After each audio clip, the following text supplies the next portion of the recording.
ایک دن آ کے کہنے لگا کہ بتائیے میری مٹھی میں کیا ہے؟ تو نبی پاک صلی اللہ تعالی علیہ وسلم نے فرمایا اگر میں نے بتا دیا، کہنے لگا اگر آپ نے بتا دیا تو میں کلمہ پڑھ لوں گا۔ حضور نے فرمایا میں نے بتا دینا ہے پر تم نے کوئی نہیں پڑھنا، میں بتا دینا ہے۔ کہا بتائیے، تو حضور نے فرمایا چل سودا کر لیتے ہیں، اگر جو تیری مٹھی میں ہے وہی بتا دے پھر تیرا کیا خیال ہے؟ تو نبی پاک صلی اللہ تعالی علیہ وسلم نے کہا کیا بھئی ابو جہل کی مٹھی میں؟ تو اس کی مٹھی میں کنکر تھے، کنکروں نے کلمہ پڑھنا شروع کر دیے۔ جب کنکروں نے کلمہ پڑھا، پتھر تھے وہ، انہوں نے کلمہ پڑھا، ابو جہل نے وہ کنکر زمین پہ پھینک کے کہنے لگا اوفو تیرا جادو تو پتھروں پہاڑوں پہ بھی چلتا ہے۔ اب جملہ کہنے لگا وہ سمجھ لینا، ابو جہل گوشت کا آدمی تھا، کنکر پتھر تھے، پتھر کلمہ پڑھ گئے۔ گوشت کا آدمی تھا پر کلمہ کیونکہ یہاں کیا تھا؟ شک، اس نے آگے نہیں بڑھنے، گوشت کا شخص ہو کے پتھروں سے آگے نکل نبی پاک صلی اللہ علیہ وسلم کی خدمت میں آیا۔ بلکہ وہ جو یہودی والی روایت ہے اس کے پس منظر میں بھی بعض محدثین نے لکھا ہے، اس کو بھی اسی نے بھیجا، کہنے لگا جاؤ نبی پاک سے جا کے کہو اگر وہ درخت آپ کا کلمہ پڑھے تو میں بھی پڑھ لوں گا۔ درخت، اب درخت ہوتے تو جاندار ہیں پر کلمہ تو کوئی نہیں نہ پڑھتے۔ درخت سے بھی تو انسانوں سے کلمہ پڑھنے کی بات، اگر درخت پڑھے تو میں پڑھ لوں گا۔ نبی پاک صلی اللہ علیہ وسلم دور بیٹھے تھے، درخت دور تھا، اور امام سیوطی علیہ رحمہ نے لکھا ہے درخت بھی کیکر کا تھا۔ نبی پاک صلی اللہ علیہ وسلم نے فرمایا اس یہودی سے کہ تو جا کے درخت کو کہہ کہ تجھے نبی پاک بلاتے۔ فرمایا میں گیا تو پھر تم نے کہنا جادو کر کے بلایا ہے۔ احتیاط بھی کی، ہر چیز آنکھوں کے سامنے رکھی، تو جا کے کہہ کہ تجھے بلاتے ہیں۔ وہ بندہ گیا، جا کے کہنے لگا، اور امام سیوطی نے اس کو لکھا ہے، کہنے لگے اس نے نبی پاک کا نام بھی نہیں لیا، کیونکہ ابو جہل اینڈ کمپنی کو بتا تھا کہ مصطفیٰ کے نام میں بھی بڑی برکت، خالی نام بھی نہیں لیا۔ کہنے لگا درخت وہ جو سامنے بیٹھے ہیں نا وہ تجھے بلا رہے، نام نہیں لیا حضور کا، وہ جو سامنے بیٹھے ہیں نا جاءت لدعوتہ الاشجار ساجدۃ۔ امام بوصیری کہتے ہیں درخت آیا اور سجدہ کرتا ہوا، زمین چیرتا ہوا آیا۔ کس طرح آیا؟ پہلے آگے جھکا، پھر پیچھے جھکا، دائیں جھکا، بائیں جھکا۔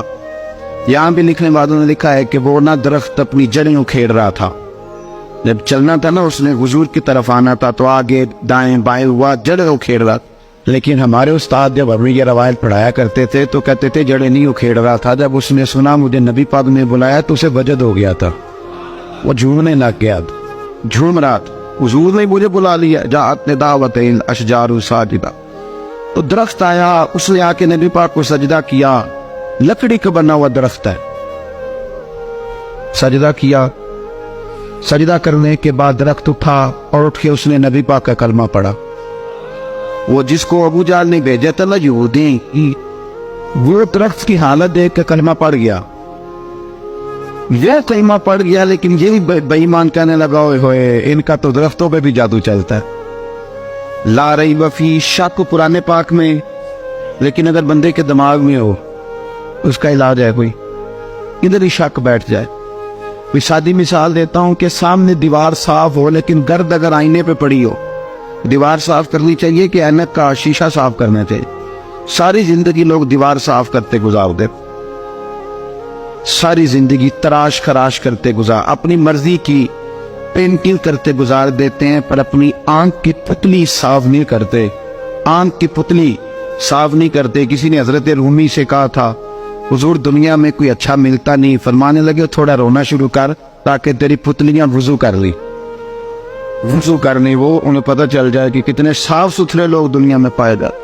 تو بھائی شک، ابو جہل پھر آ گیا، کہنے لگا اگر آپ چاند کے 2 ٹکڑے کر دیں تو میں کلمہ پڑھنے کو تیار۔ اچھا یہاں بھی بڑی مزے کی بات ہے، اللہ نے پہلے کہہ دیا نبی پاک کو کہ ان الذین کفروا سواء علیہم انذرتہم ام لم تنذرہم لا یؤمنون۔ معبود یہ جن کی قسمت میں کفر ہے نا، آپ انہیں ڈرائیں چاہے نہ ڈرائیں، یہ ایمان نہیں لائیں گے۔ کنکروں نے بھی کلمہ پڑھ لیا، درختوں نے بھی پڑھ لیا، سارا کچھ ہو گیا، اور اللہ نے بھی کہہ دیا کہ معبود اس بے ایمان نے کلمہ نہیں پڑھنا، پر حضور نے فرمایا یہ پڑھے نہ پڑھے ہم نے میدان میں چھوڑ دا، جتنی دفعہ آئے گا نا ہم اسے ضرور معجزہ دکھائیں، جتنی دفعہ ہے ہم کیوں میدان چھوڑ. آگے کہنے لگا جی اگر چاند کے 2 ٹکڑے کر دے تو اقتربت الساعۃ وانشق القمر. تو نبی پاک صلی اللہ علیہ وسلم نے انگلی کا اشارہ کیا، چاند 2 حصوں میں بٹا. کوہ صفا ایک پہاڑی تھی مکے میں، آدھا ٹکڑا پہاڑی کی اس جانب ہوا، آدھا اس جانب. یعنی وضاحت کی اللہ کریم نے کہ ایسے نہ ہو کہ یہ کہہ دی وہ تو ایسے بالکل شک ہوا تو مل گیا، پتہ نہیں میری آنکھوں پہ جادو ہو گیا، ملا ہے کہ نہیں ملا. جب ٹوٹا تو حدیث پاک میں آتا ہے کہ آدھا چاند کوہ صفا کی ادھر گیا اور آدھا تو پہاڑی تھی، چاند نیچے آیا، پہاڑی کے گرد گھوما، آگے جا کے ملا. یعنی وقفہ دیا گیا باقاعدہ دیکھنے کا، سمجھنے. پوری دنیا میں جتنے لوگ اس وقت چاند دیکھ رہے تھے، ہندوستان تک روایتوں میں ملتا ہے کہ لوگوں نے گواہی دی کہ ہم نے چاند ٹوٹتے دیکھا ہے. زمانہ مان گیا، لوگوں کی چیخیں نکل گئیں، لوگ قدموں میں گر گئے. پر وہ جس کے دماغ میں شک تھا نا، وہ نہیں مانا. شجر و حجر پہچان گئے، پر انسان کی نظروں میں شک ہی رہا. دنیا میں سب سے مجبور، کمزور، بزدل، کم فہم بندہ وہ ہے جس کے دماغ میں شک ہے.